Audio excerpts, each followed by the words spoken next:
Colonel Sofiya Qureshi operation Sindoor విజయం 2025 మే 7వ తారీఖు.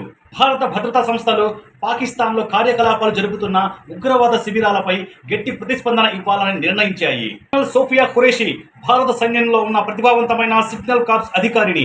ఈమె నేతృత్వంలోని బృందం ఖచ్చితమైన భౌగోళిక సమాచారాన్ని సేకరించింది.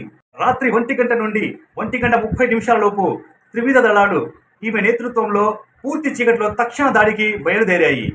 అనుభవంతో సైన్యం, నావిక, వాయు దళాల మధ్య సమన్వయం చాలా చక్కగా కుదిరింది. జబల్పూర్ వంటి ఉగ్రవాద కేంద్రాన్ని ధ్వంసం చేశారు. ప్రజలకు ఏ మాత్రం హాని జరగకుండా ఖచ్చితమైన దాడులు నిర్వహించారు. మీడియా సమావేశంలో కల్నల్ సోఫియా ఖురేషీ ధైర్యంగా చెప్పారు, మా లక్ష్యం శత్రువుల్ని అంతం చేయడమే, పౌరుల ప్రాణాలకు రక్షణ మేము కల్పించాము అని చెప్పారు. ఆమె మాటలు దేశవ్యాప్తంగా ప్రజల దృష్టిని ఆకర్షించేలా చేశాయి.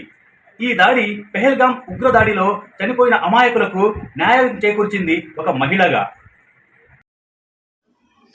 ఇలాంటి మరిన్ని వీడియోస్ కోసం మన ఛానల్ని లైక్ చేయండి, షేర్ చేయండి, సబ్స్క్రైబ్ చేసి సపోర్ట్ చేయండి.